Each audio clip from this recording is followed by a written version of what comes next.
Tapi kalau Qur'annya tinggian daripada kaki, enggak dosa. Makanya termasuk kita baca Qur'an ini jangan begini nih ngaji Qur'annya. Ini Qur'an, ini wajah kita, itu namanya Qur'an. Pala kita lebih tinggi dari Qur'an, kurang adab. Jangan begitu. Begitu. Jadi kita enggak di atas Qur'an palanya. Itu begitu. Jangan. Ini mau adab-adab Al-Qur'an ini kajian ini sebetulnya.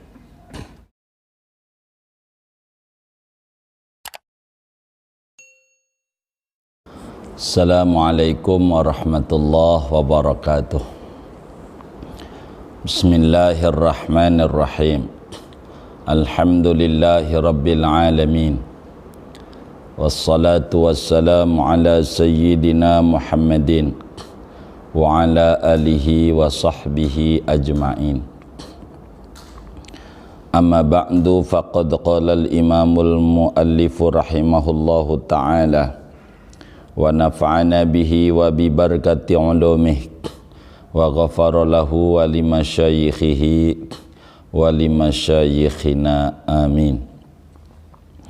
Wa yahrumu tamkinu ghairil mumayyizi min nahwi mushafin walau ba'da ayatin, dan haram oleh membiarkan orang yang selain mumayyiz, yang belum tamyiz, daripada seumpama mushaf, dan meskipun yaitu sebagian ayat. Wa kitabatuhu bil ajamiyati, dan haram oleh menuliskan Al-Quran dengan bahasa ajam, non-Arab, dengan tulisan ajam.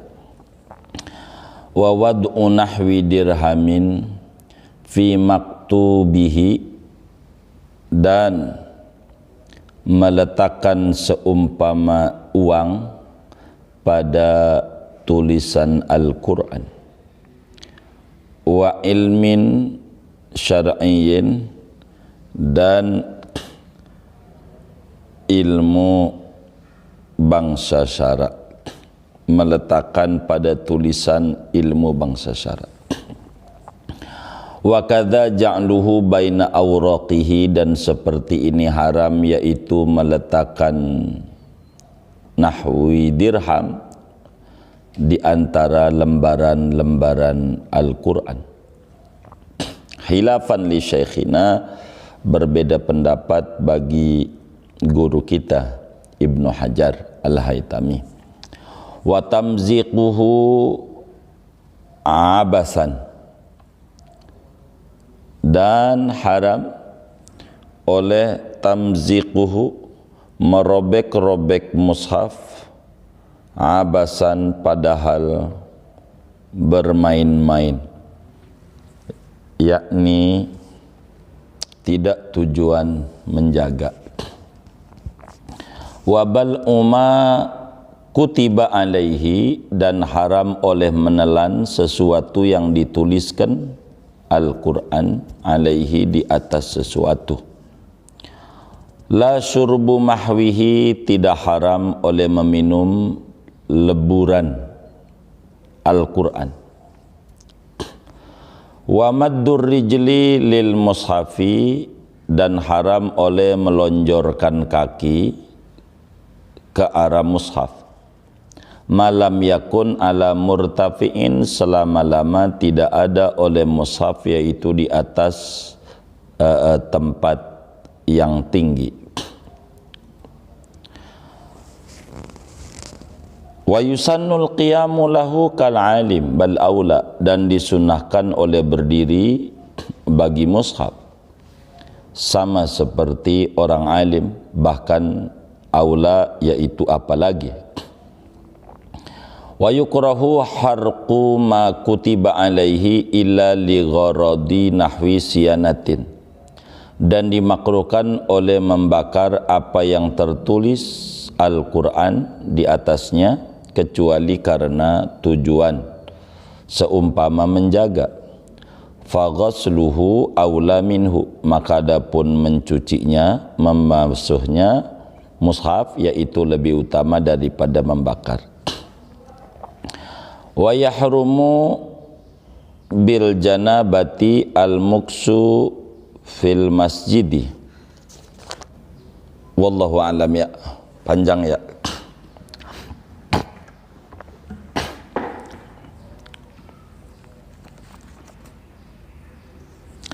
Artinya begini, bapak-bapak, ibu-ibu, saudara-saudara sekalian, kajian Fathul Mu'in kita selepas istirahat menghadapi bulan suci Ramadan, kita sekarang melanjutkan kajian Fathul Mu'in pada pembahasan hal-hal yang diharamkan bagi orang yang tidak punya wudu. Jadi ada hal-hal yang diharamkan dengan sebab hadas kecil, ada hal-hal yang diharamkan dengan sebab hadas pertengahan, ada hal-hal yang diharamkan dengan sebab hadas besar. Hadas pertengahan itu junub, bisa keluar mani, bisa bersetubuh. Hadas besar adalah haid, nifas. Hadas kecil tidak punya wudu. Kemarin telah dijelaskan bahwa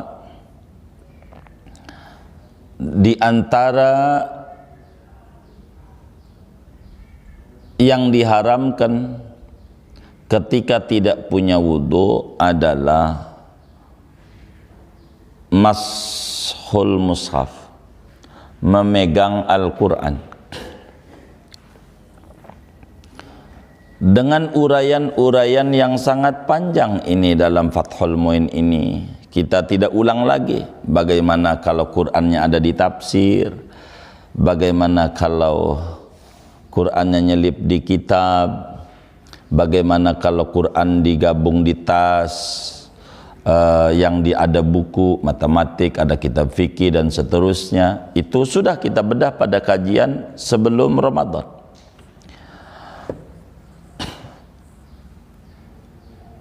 Pada pertemuan ini dijelaskan bagaimana kalau ada anak kecil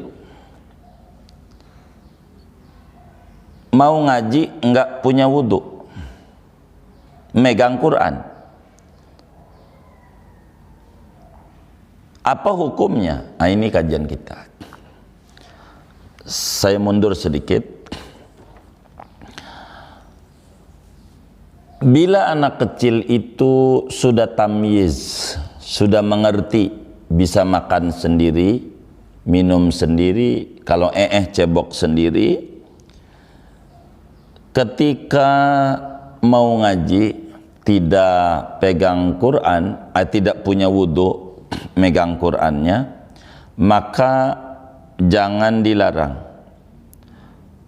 Biarkan saja anak kecil yang sudah tamyiz megang Quran untuk mengaji walau tidak punya wudu. Kenapa? Diperbolehkan. Sebetulnya biar kita punya anak kecil mau ngaji disuruh wudu, begitu. Sebab itu diperintahkan orang tua untuk menyuruh anaknya kalau mau pegang Quran, ketika mau ngaji ke rumah guru, tetap kita orang tua disuruh untuk menyuruh anak kita wudu. Namun ketika anak kita ada tanda-tanda ngambek disuruh wudu, lalu dia nggak mau, kita jangan larang. Sebab kalau udah ngambek rugi besar kita. Udah wudu kagak, ngaji kagak. Namanya ada dua madarat. Jadi cari ambil yang ringannya, ambil yang paling maslahat. Udah ndak apa-apa anak kecil yang tidak punya wudu pegang Quran bawa mau ngaji ke rumah guru, biarkan saja. Karena hajat taklim lebih besar.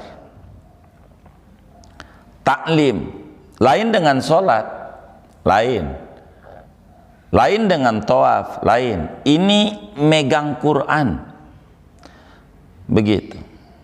Karena ngaji ini lama, sehingga kita bebani dia untuk wudu lalu ngambek dan tidak ngaji lebih berat. Biarkan tak punya wudu tapi dia ngaji, enggak apa-apa. Ambil akhafud dararain. Yang penting tujuan ngaji berhasil. Itu buat anak kecil yang sudah tamyiz. Nah, bagaimana kalau kemudian belum tamyiz? Umurnya biar gampang kami singkat 3 tahun, 2 tahun, atau 4 tahun. Kalau ngukur dari umur, tamyiz ini umumnya bocah itu umurnya 7 tahun. Itu tamyiz umumnya. Umur 7 tahun tuh udah ngerti. Bagaimana di bawah 7 tahun? Balita istilahnya. Bagaimana balita ini megang Quran? Apa hukumnya? Nah, ini materi kita. Wa yahrumu tamkinu ghairil mumayyizi min nahwi mushafin walau ba'da ayatin. Anak kecil yang belum tamyiz seperti umur 3 tahun, 4 tahun, yang disebut istilah kita orang balita. Balita itu asal mananya bawah 5 tahun, bisa aja 6 tahun tapi belum tamyiz. Itu balita juga istilahnya. Walaupun balita itu asal katanya bawah 5 tahun. Jadi balita pegang Quran. Apa hukumnya? Wa yahrumu, haram kita orang tua membiarkan anak kita yang di bawah 5 tahun ini megang Quran. Haram. Sebab dia belum mengerti bahwa Quran ini agung, harus dimuliakan, harus dihormati.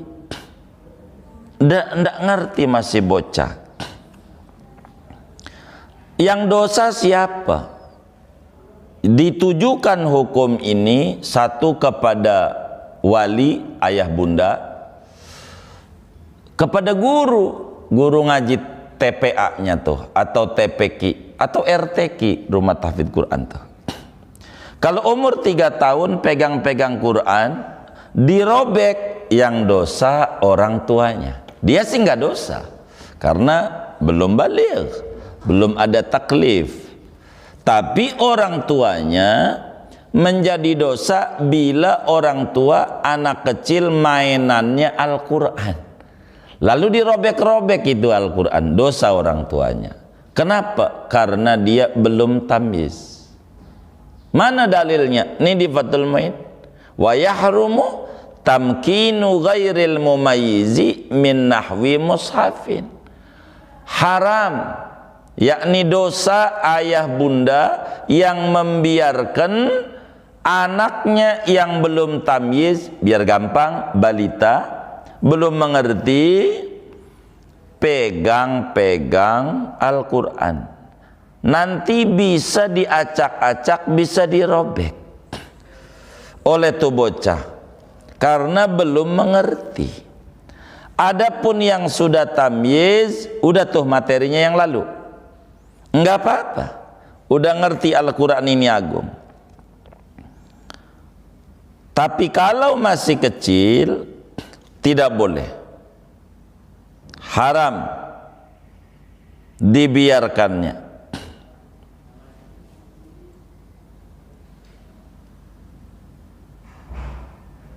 dosa. Kenapa? Karena menyebabkan Quran itu bisa dirobek-robek oleh anak kecil. Jadi yang diharamkan ini adalah wali atau guru membiarkan anaknya yang kecil memegang-megang Al-Quran, tentu tanpa pengawasan.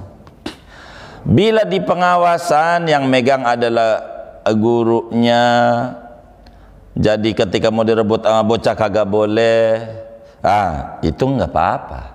Yang kayak begitu hukumnya. Ini kajian tentang haram megang Al-Quran. Lalu Yai Fathul Muin ini menjabarkan panjang sekali tentang Al-Quran. Begitu. Walau ba'du ayatin, sekalipun yang dipegang tuh hanya potongan ayat, tidak Qur'annya, nanti takut dibuang sembarangan segala macam, dosa. Itu diantara, jadi alasan haram supaya tidak dirobek-robek dan diacak-acak. Itu diantara alasannya. Kenapa anak kecil diharamkan untuk megang-megang Al-Quran yang di bawah 5 tahun, yakni ghair mumayyiz, bahasa kitabnya. Kemudian bicara Al-Quran, wa kitabatuhu bil ajamiyati, haram menuliskan Al-Quran dengan bahasa non-Arab. Bagaimana hukum melatenkan Al-Quran? Hukum melatenkan Al-Quran ini adalah haram. Dibikin tulisan Latin gitu. Contoh alhamdu.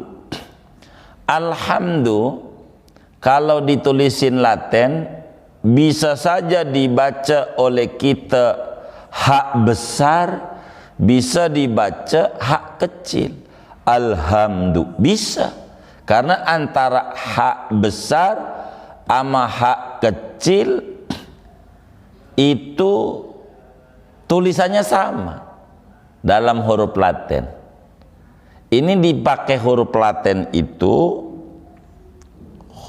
hukumnya haram, membuat Latinnya ini, karena akan menyebabkan cara baca yang salah. Coba nama Ahmad aja. Ahmad itu cara nulis Latinnya bisa Ahmad, bisa Ahmad, bisa juga hak doang Ahmad. Ini bakal berubah-berubah maknanya kalau diarabkan. Jadi haram.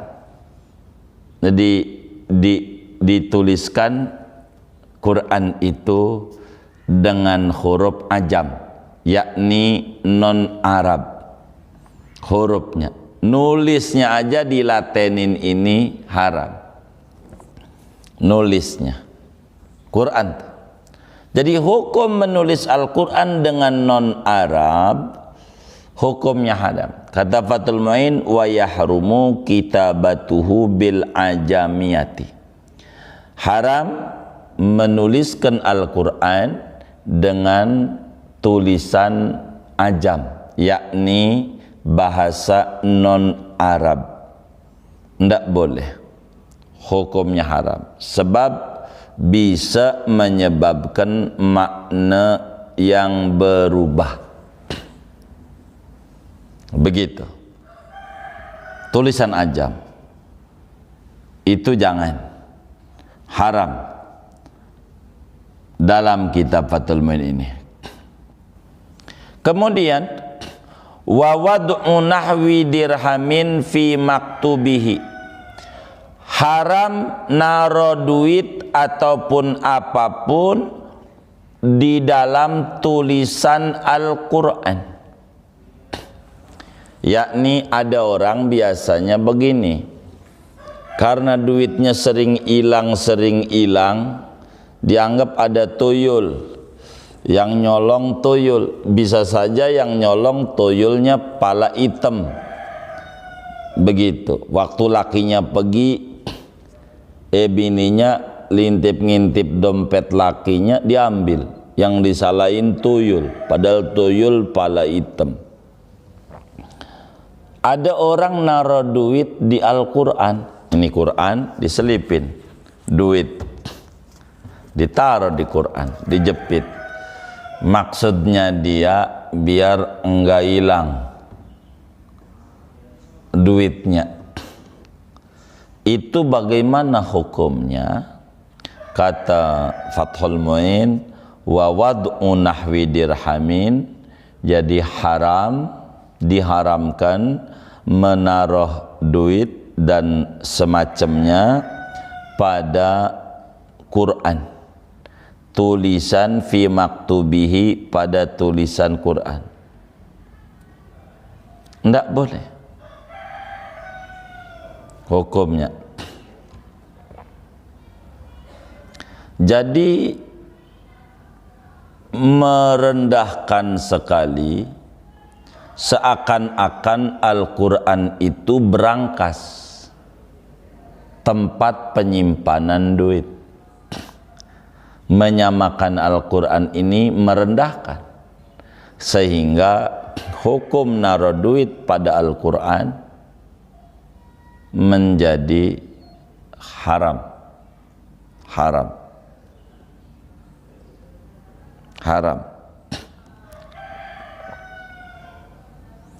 Kurang adab pada Al-Quran.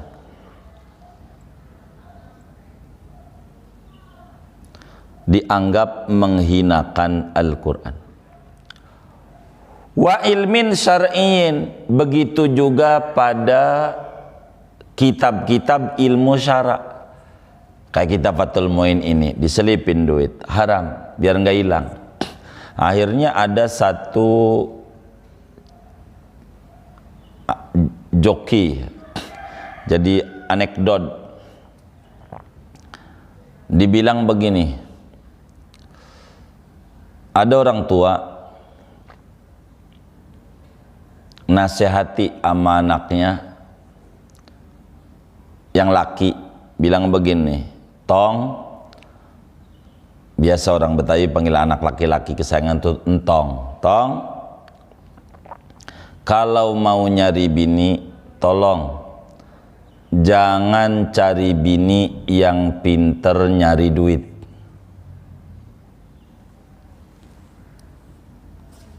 Begitu pesan bapaknya. Anaknya nanya, kok begitu Pak? Iya, sebab baba ini naruh duit di pici, hilang, ketemu aja. Naruh duit di kitab, ketemu. Ampe di Quran, ketemu. Jadi pinter banget nyari duit, di mana aja ketemu. Begitu maksudnya dia. Ini yang dimaksud adalah naruh duit di kitabnya aja nggak boleh. Pantes diambil sama bininya. Jangan-jangan bininya ngaji juga itu. Nggak boleh nyelipin duit di kitab, apalagi di Quran. Hukumnya haram. Wa kadza ja'luhu baina awraqihi, begitu pula keharaman itu naruh duitnya di antara lembaran-lembaran. Kalau tadi mau dijilid ke, maksudnya mau di lembaran, antara lembaran di beginiannya ke, tetap aja naruh duit atau naruh barang-barang itu hukumnya haram. Enggak duit doang. Kenapa kita Fathul Muin pakai nahwi dirham? Bisa aja dia bukan duit, emas, surat-surat berharga diseripin. Nanti itu kan bukan duit, yang haram duit. Maka Fathul Muin biar kita nggak keliru, nahwi dirham, duit dan semacamnya. Nahwi dirham itu apa aja nggak boleh, karena menghilangkan kemuliaan Al-Quran. Begitu. Khilafan li syaikhina berbeda pendapat dengan guru kami Ibnu Hajar Al-Haytami.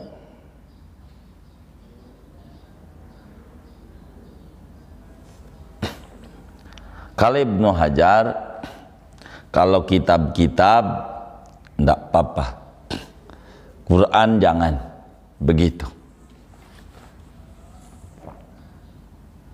Kemudian watamziquhu abasan, haram merobek-robek Al-Quran tanpa ada maksud yang jelas dalam agama,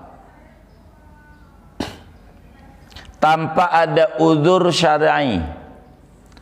Main-main Quran dirobek-robek, itu hukumnya haram, karena itu menistakan Al-Quran. Menistakan, merobek-robek Al-Quran itu sama dengan menistakan Al-Quran, dan itu hukumnya adalah haram. Robek-robek. Tapi kalau kemudian robek-robek ini tujuannya menjaga Al-Quran, biar hurufnya menjadi putus, nemu ada tulisan di jalanan Bismillahirrahmanirrahim, tulisan Al-Quran, biasanya ada undangan, ada bismillah bahasa Arab, ini namanya tulisan Al-Quran. Ini kita robek, kita gunting, kita acak-acak supaya jangan diinjak-injak orang. Apalagi kalau sampai kemudian habis dirobek dibakar, itu mah nggak apa-apa, namanya bukan abasan, namanya bukan main-main, ada gharad yang benar dalam agama, maka itu tidak mengapa yang kayak begitu. Wabal umma kutiba alaihi, haram juga menelan tulisan, menelan kertas yang di kertas itu ada tulisan Al-Quran, itu haram. Jadi biasanya ini ahli hikmah nih, ahli hikmah biasanya suka nulis-nulis Quran, ditulis lalu di kertas, lalu kertasnya ditelen, itu haram. Sebab apa? Sebab akan bercampur itu Quran itu dengan najis di perut kita, itu yang menyebabkan jadi haram. Jadi elatnya adalah lil wiqayah anin najasah, untuk menjaga jangan sampai Quran bercampur dengan najis di batin kita, di perut kita, jadi hina Al-Quran. Itu aja haram, begitu, ndak boleh begitu. Naruh Quran aja pada benda najis yang kering, ada tinjak kering, Qurannya di atasnya, haram, padahal tidak menyatu. Apalagi tulisan Al-Quran lalu ditelan yang bakal menyatu di perut, haram. Sekedar dongeng saja, tapi saya tidak membagi dongeng dalam rangka menjelaskan ini. Biasanya ada ahli hikmah, orang main bola kan suka beradu tutuh tulang keringnya biar enggak patah. Biasanya ada tuh ahli hikmah itu nulis Quran, innallaha laqawiyyun aziz. Ini contoh doang, tapi kami tidak memberi, tidak, contoh haram. Ada ahli hikmah nulis Al-Quran innallaha laqawiyyun aziz, biar tujuannya kakinya biar kuat kalau beradu, jangan ampe patah. Biasanya kalau main bola datang ke seorang tokoh gitu, kiai begitu ya, ada yang ngasihnya begitu. Ini haram ini kalau begini. Jadi ditulis di kertas innallaha laqawiyyun aziz, lalu digulung, lalu diminum. Kertas itu kayak bikin pel itu, dimasukin pada kapsul, diminum. Itu haram. Haram. Kalau ya begitu. Biasanya begitu tuh. Kami pernah tahu ada seorang ustadz begitu. Maksudnya jadi kalau kakinya beradu enggak patah, malah kuat. Itu ada. Pakai begitu. Itu haram. Karena menelan tulisan yang ada Al-Qur'annya. Enggak boleh. Ada orang pengen hafal ayat kursi, nulis ayat kursi, ditelan. Itu sih bukan hafal. Begitu. Qur'annya kan ada dalam perut, iya, tapi bukan begitu maksudnya menghafal. Dosa itu hukumnya, dosa haram hukumnya. La syurbu mahwihi, tidak haram kalau meminum leburan Al-Quran. Leburan tuh. Jadi begini, ada aurad, biasanya wafak. Itu ada orang pengen cerdas akal. Ada orang pengen cerdas akal itu, lalu kemudian dicampur dengan air zam-zam. Jadi nulis dulu di piring ayat Quran, surat apa ya? Ini sudah di Sardini yang hafal nih. La tuharrik bihi lisanaka lita'jala bih. Al-Qiyamah. Lanjutannya apa tuh? La tuharrik bihi lisanaka lita'jala bih. Inna alaina jam'ahu wa qur'ana summa faida qara'nahu fattabi qur'ana summa inna alaina bayana. Inna alaina bayana. Itu ditulis tuh di piring, pakai tinta za'faron. Kalau nggak ada mau pakai spidol aja dah, spidol yang murahan tuh. Ditulis di piring ayat itu, ditambahin surat Insyirah, alam nasrah, bismillahirrahmanirrahim, alam nasrah laka sadrak wa dhanna anka wizrak, terus sampai fa idza faraghta fansab wa ila rabbika farghab. Udah di piring, kan tulisan Quran tuh. Lalu kemudian dituang air zam-zam. Air zam-zam. Kan lebur tuh hilang di piringnya. Dengan sendirinya melebur dengan air. Tapi air ini ada tulisan Al-Quran tadi tuh. Namanya itu mahwu syurbu mahwihi. Namanya mahwi. Namanya bahasa Batul Muin. Leburan tulisan Quran yang di piring yang kena air zam-zam. Lalu diminumkan kepada orang yang bebel otaknya. Yang tulisan Quran dicampur air, lalu kemudian air zam-zam biasanya. Itu begitu. Lalu kemudian diminumkan kepada orang yang diajarin ngaji susah banget.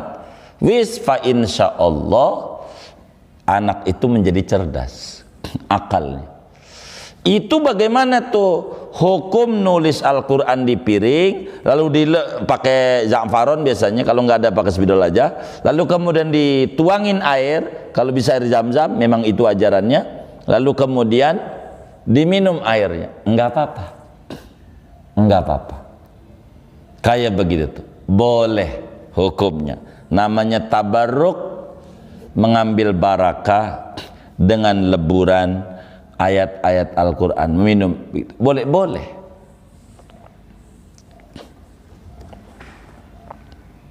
Jadi air tuh macam-macam. Air ini menerima reaksi.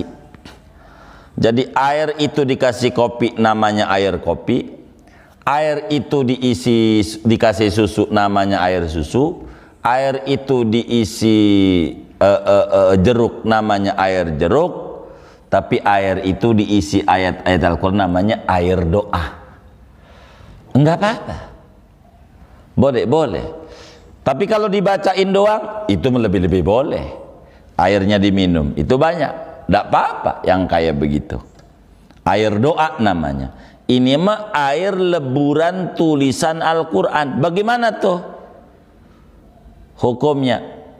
Tidak mengapa, boleh. Kadang pengobatan aja begitu, enggak apa-apa, pengobatan begitu.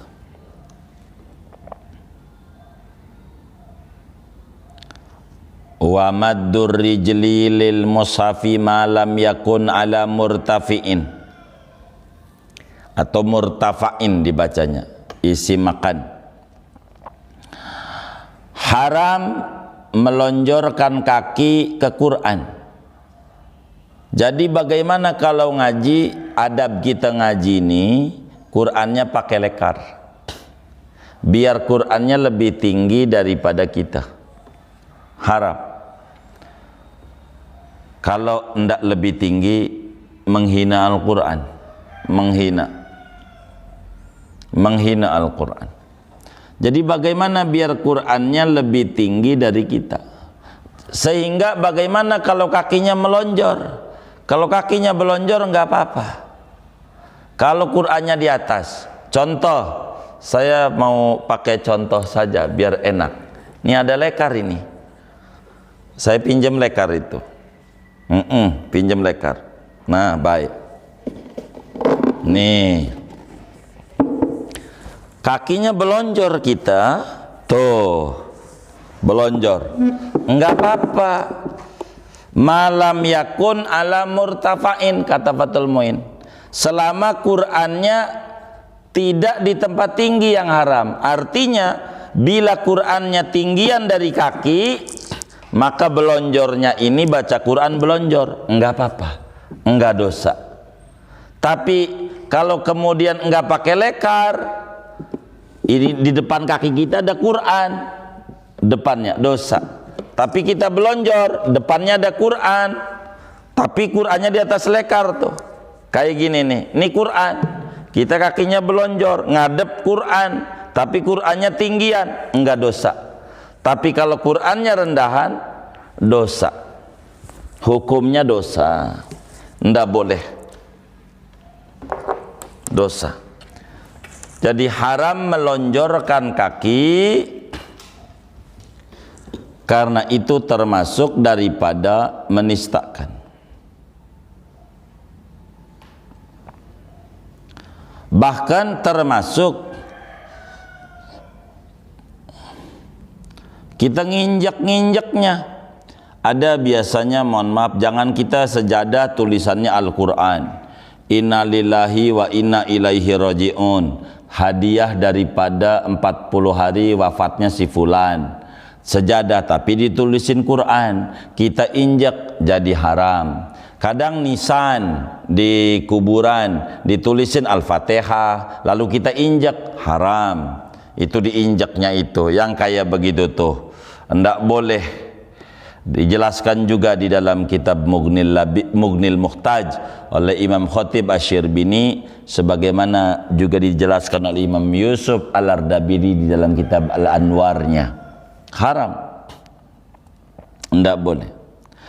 Tapi kalau Qur'annya tinggian daripada kaki, enggak dosa. Makanya termasuk kita baca Qur'an ini jangan begini nih ngaji Qur'annya. Ini Qur'an, ini wajah kita, itu namanya Qur'an. Pala kita lebih tinggi dari Qur'an, kurang adab. Jangan begitu. Begitu. Jadi kita enggak di atas Qur'an palanya. Itu begitu. Jangan. Ini mau adab-adab Al-Quran, ini kajian ini sebetulnya.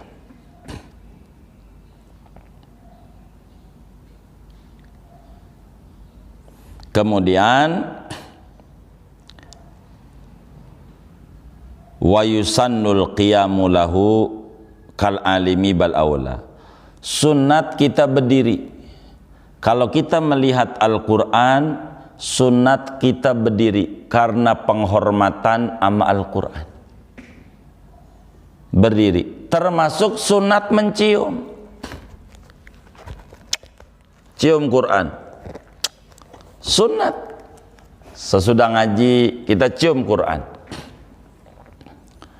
Ada akhir zaman ini orang-orang yang melarang. Ngapain itu? Habis ngaji Quran dicium.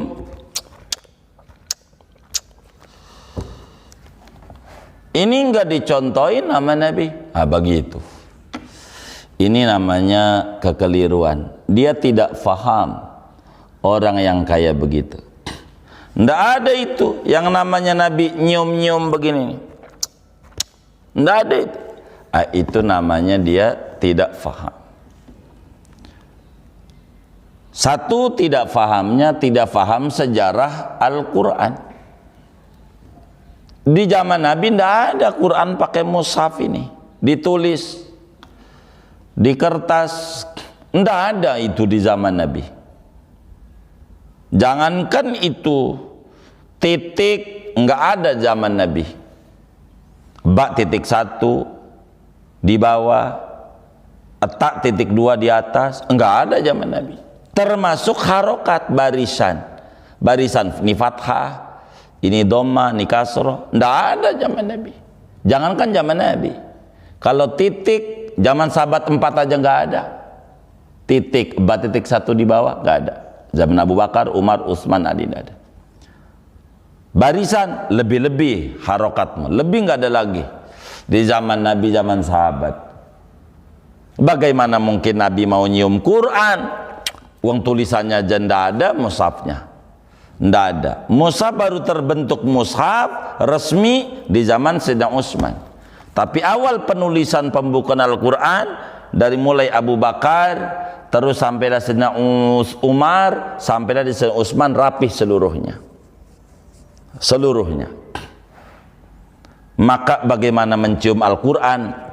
Apalagi cetakannya Toha Putra. Enggak ada lagi Toha Putra zaman Nabi, adanya jadi Indonesia begitu. Cetakannya Darussalam, adanya jadi Mesir baru begitu. Itu enggak ada begitu. Jadi enggak mesti contoh, karena sunnah Nabi itu ada ucapan, ada perbuatan, ada takrir, pengakuan. Jangan dibatasi pada fi'lun Nabi saja. Nanti qaulun Nabi bukan sunnah. Nanti takrir Nabi, ikrarnya Nabi bukan sunnah.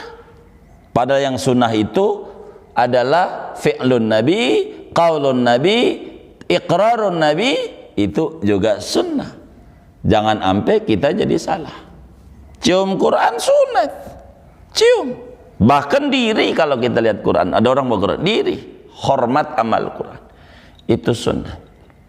Kal alim, sebagaimana kita hormat sama orang alim, cium tangan sama kiai, itu sunnat. Ada orang alim, kita diri, sunnat. Bahkan di Indonesia, kalau upacara bendera, waktu bendera dinaikin, itu pada diri. Hadirin harap berdiri, begitu. Kenapa itu? Ada bendera itu orang pada diri. Dia mengagungkan bendera? Bukan. Bendera merah putih bisa naik itu karena ada banyak ulama dan santri yang berguguran untuk naikin bendera yang disebut pahlawan. Ada mujahid yang gugur demi memerdekakan bangsa. Maka ketika bendera berdiri, kita hormat, bukan hormat ama kain, tapi hormat ama ulama-ulama yang telah gugur demi memperjuangkan kemerdekaan kita punya negeri. Itu makanya ada berdiri. Ini ada kiai berdiri, enggak boleh. Cium tangan sama kiai, enggak boleh. Justru sunat. Cium Quran ini dari mana? Orang cium tangan orang tua saja, orang tua kita yang telah lahirin kita, itu sunnah. Cium tangan orang tua, apalagi Quran yang mendidik kita untuk hormat sama orang tua. Maka di sini sebut bal aula, bahkan lebih utama. Sama orang alim kita diri, sama Quran bagaimana? Lebih-lebih. Wong orang alim ini bisa hormat gara-gara Al-Quran ini yang nyuruh, suruh hormat. Oleh karena itu sunnat kita kalau ada Al-Quran, lihat Al-Quran kita berdiri. Lihat kiai, ya sama berdiri. Bahkan Quran lebih tinggi lagi dibanding kiai. Begitu. Lah kiai kalau nggak ada Qurannya nggak disebut kiai dia. Begitu. Itu begitu. Wa yukrahu kharqu ma kutiba alaihi illa li gharadi nahwi siyanatin. Makruh membakar Al-Quran. Tulisan Al-Quran itu dibakar, itu hukumnya makruh. Kecuali tidak makruh kalau tujuannya menjaga Al-Quran. Biasanya begini saudara, di pondok-pondok itu atau di masjid-masjid, di surau-surau atau di rumah kita, banyak Quran yang udah robek-robek karena kena banjir, kena ini, robek lembaran. Ini di gimana ini lembaran ini? Kalau ada robekan-robekan Al-Quran itu, maka dibakar lalu disiram sama air. Bahkan di sini disebutin faghasluhu aula minhu, dibasuh lebih utama daripada dibakar. Sebetulnya maksud dibasuh tuh zaman dulu Quran ini ditulis tangan, sehingga pakai tinta tuh kalau kena air luntur, itu lebih bagus, sehingga tinggal kertasnya doang, tinta tuh. Tapi sekarang kan Qurannya bukan tinta, udah tinta mati, namanya percetakan. Dikasih air enggak luntur ini tulisan, cuman basah doang, maka dibakar. Sesudah itu robek-robekan Al-Quran itu dibakar saja, kalau bisa dihanyutin di air, kalau enggak dipendam. Itu begitu. Kalau enggak enggak apa-apa, tapi dibakar dulu, jangan dibuang di tong sampah. Ini yang musibah besar adalah banyak orang nulis bismillah nih, hajatan, ini musibah. Ada orang hajatan atau bikin acara lalu bikin undangan pakai bismillah, bismillahirrahmanirrahim, pakai tulisan Arab, kan Quran. Kalau diinjak habis selesai hajatan lalu dibuang, itu undangan di tong sampah, dosa itu, dosa. Karena ada tulisan bismillah bahasa Arab, makanya jangan bahasa Arab nulisnya, jangan begitu. Kalau ke bahasa Arab dosa, kalau kemudian dibuang tong sampah. Jadi bagaimana tuh sebelum dibuang undangan? Dipotong dulu, ambil bismillahnya, dikumpulin, bakar dah. Itu begitu, bakar aja. Kurang lebih segitu tuh kajian kita. Jadi kembali, kajian kita ini membahas awal dasarnya adalah tentang hal-hal yang diharamkan bagi orang yang tidak punya wudhu, yakni berhadas kecil. Sholat sudah kita bahas, kemudian khutbah Jumat, kemudian itu sujud syukur, sujud tilawah, baik sholat wajib maupun sholat sunnah, wajibnya fardu ain mau fardu kifayah, kemudian itu tawaf, itu haram, kemudian itu adalah memegang Al-Quran. Cuman kita Fathul Muin luar biasa, berbicara memegang Al-Quran dengan paparan kesana kemari sampai sangat luar biasa. Tapi berbicara materi pada pertemuan ini, saudara, sebaiknya mengkaji kitab At-Tibyan, At-Tibyan fi Adabi Hamalatil Quran karya Imam Nawawi. Di sanalah insya Allah adab-adab kita amal Quran kita banyak bisa ditemukan berbagai hal tentang Al-Quran ini. Wallahu a'lam bishawab. Segini saja dulu kajian kita, mudah-mudahan dapat difahami. Assalamualaikum warahmatullahi wabarakatuh.